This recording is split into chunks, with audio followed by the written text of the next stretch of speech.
Hey guys, welcome to the 2 a.m. pipe on the patio. It's a cold, chilly one here today.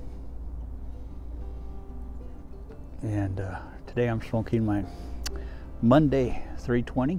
It is my Savinelli 320 Dolomiti. I'd say this is probably my favorite 320 at the moment.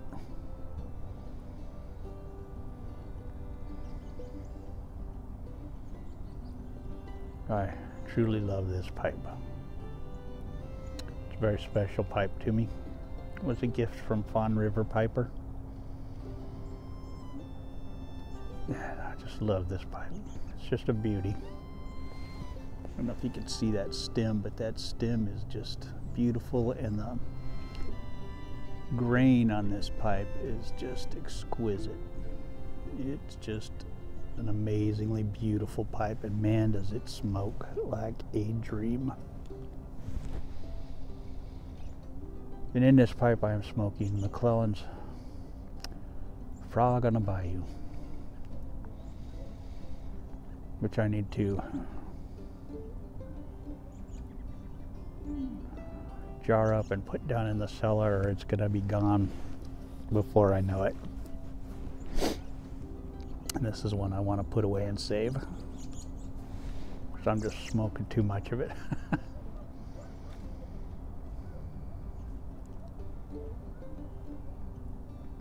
And the retrohale on this tobacco is just sublime. It is just incredible.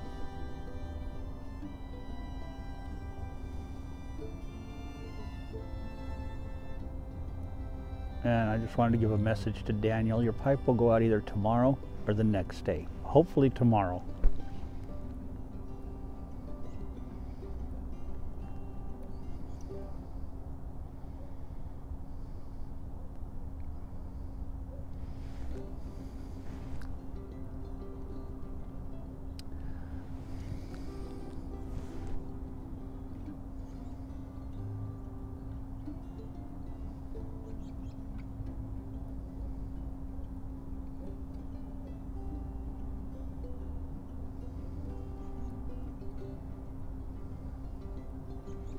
Some packages going out to a few other people as well.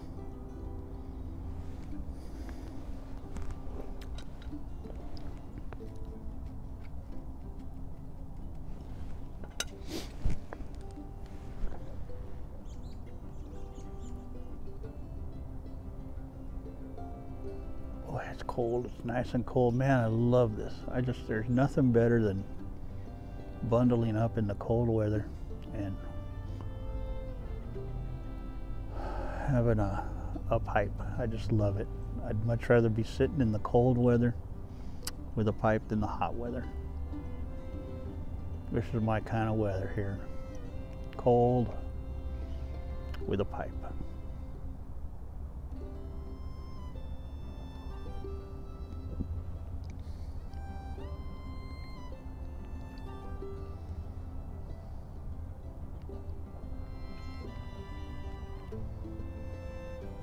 Put a bird bath out here for the birds. In the back they've got one out in the front they can use, but there's not one out here in the back, so we put one out here in the back for them.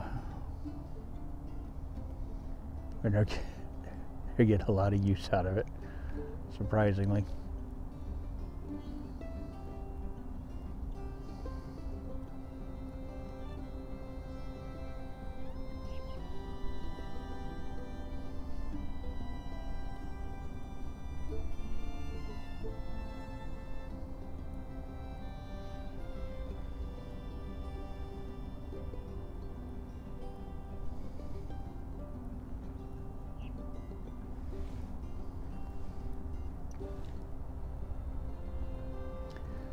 Beautiful day, just gorgeous, clear skies.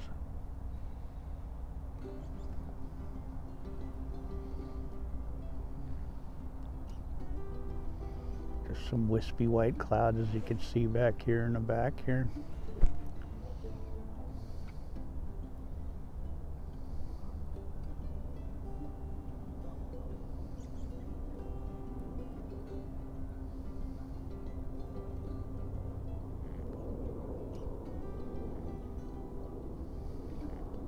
finally got some reading glasses so I can read.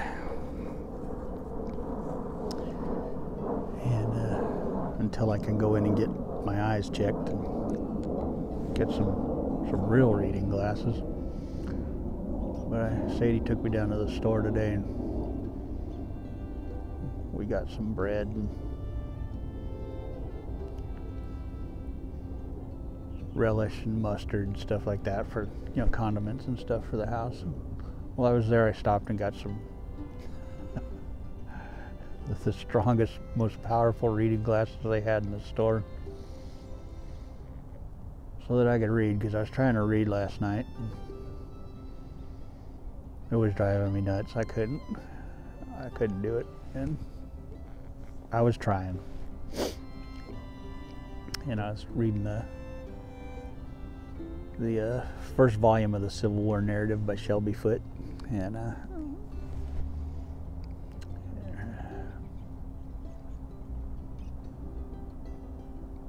thing is so interesting to me, and it's just hard for me to put it down, and I couldn't read. It was just so difficult for me to read because my glasses are so bad. My reading part of my glasses are so bad. I can see fine far away and everything, but up close I'm just blind as a bat right now.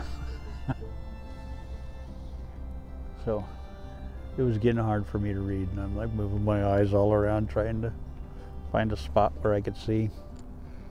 So went out and got some glasses. So tonight I'm gonna be doing some reading, and I found a really good site online called I think it's called Thrift Books, something like that, Thrift Books. And I used to buy books from them through Amazon. You know, you'd go on Amazon and look up a book, and then you could find used ones of the same book. And I would always buy them from them for like $4 or $5. I didn't know they had an actual website. And so last night I found their website, and I'm finding, you know, these books I want for $4 or $5 on their website with free shipping. So I ordered about 6 books last night, and I love to read, and especially history stuff, and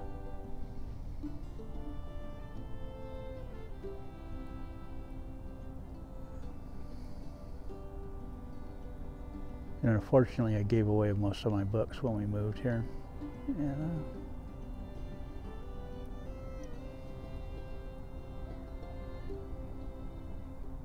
pretty much all of my books I gave away.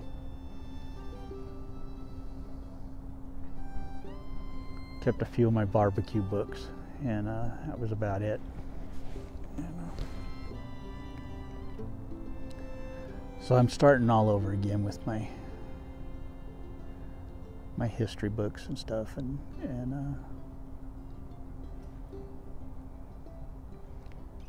my Civil War history stuff, and luckily I'm finding them really inexpensive right now. On finding a few local here. There's a lot of history, Civil War history books local here, used, that I'm finding fairly inexpensive here. And with this place I found just tons of them for in the $4 or $5 range for hardbacks.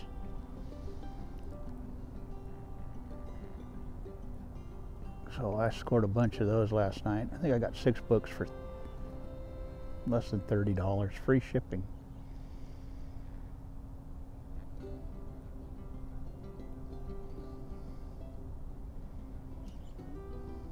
Every one of them a hardback, so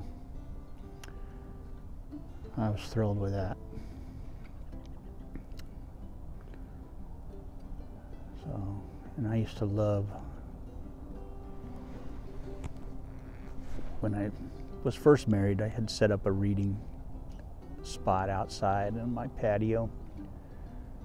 We had one of the apartments we first lived in had a balcony, and I'd set it up with a reading light and a chair, and I would sit out there and smoke my pipe and drink my bourbon and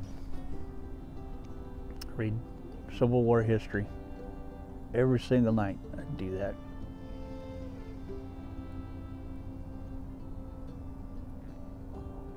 And that was my thing. My wife would go watch TV and I'd go outside and read Civil War history books. And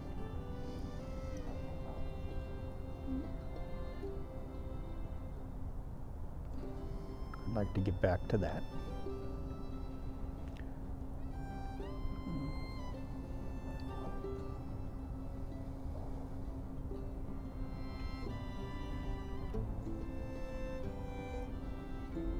At some point, set up a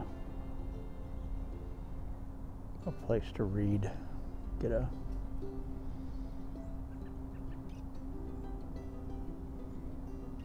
shed out here, some electricity, and set up a reading spot where I could come out and smoke my pipe and read.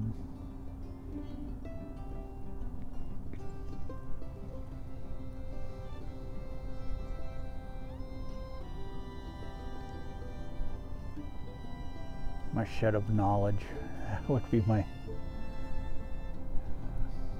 I miss that. I miss that.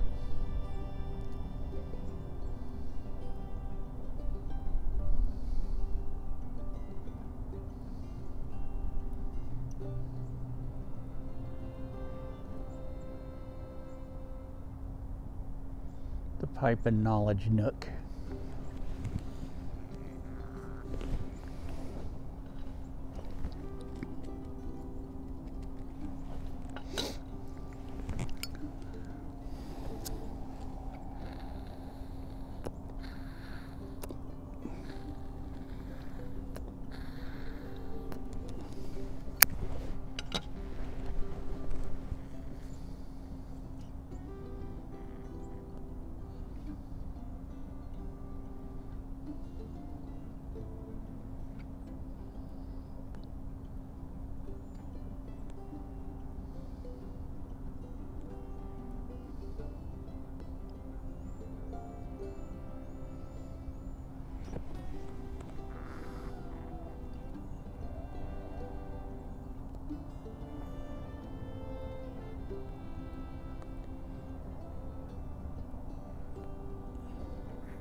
Those were good times.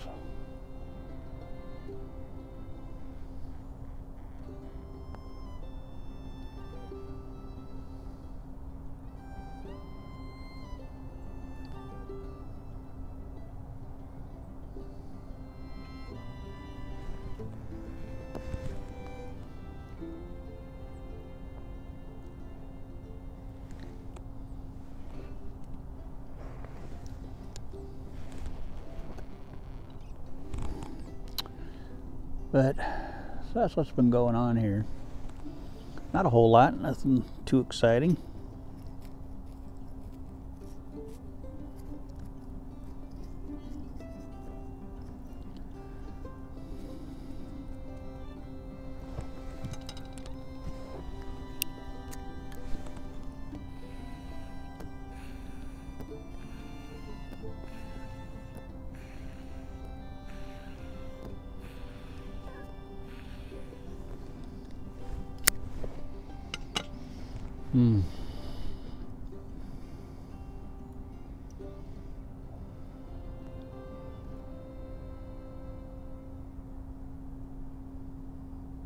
Hope y'all have a good week.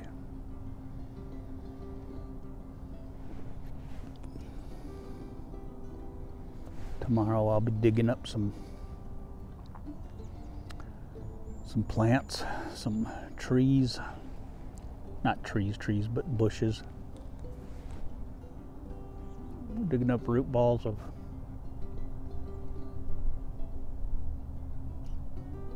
banana plants. Trying to get those up if I can. Sawing them out as best I can.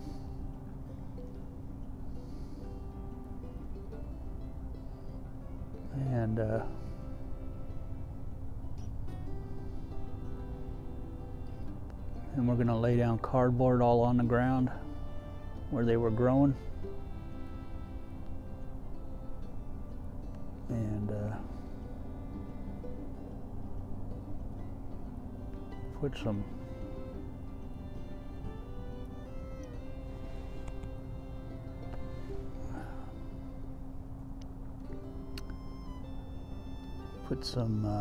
mulch over top of the cardboard. Wet it all down, put mulch over top of the cardboard, and sun starve them. See if that'll keep them from growing back. And then next spring, hopefully that area will be all ready to plant. Cardboard will deteriorate down into the ground and just make good mulch.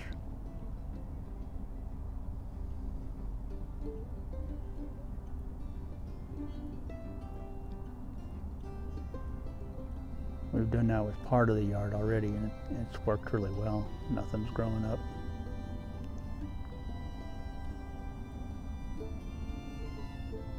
Now we just got to get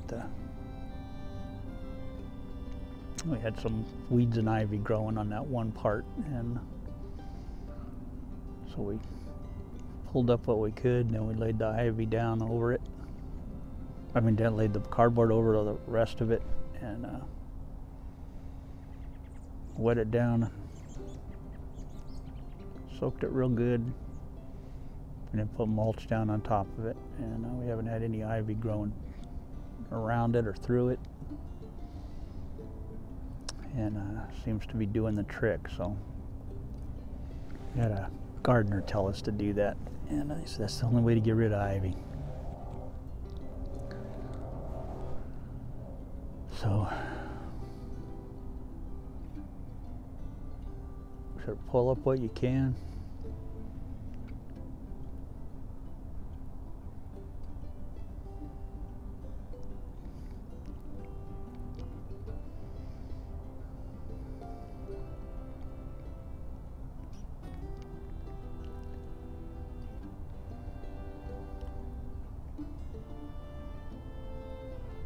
So if it's not too thick, you don't even need to pull it up, but just lay the cardboard over it, wet it down, and then lay. Said anything with, if you got weeds in there or anything like that, just lay the cardboard over it and it'll kill it. And wet the cardboard down real good, put mulch over it.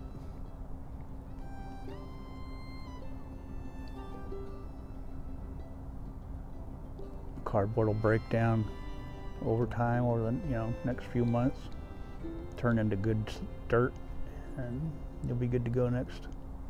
So if you have plants over it, you have plants there, just cut the cardboard around it so you can still water, and you'll have to just keep pulling stuff up around where that cardboard is, or where the hole is, but eventually it'll all die off around it. So far it's working like a charm, and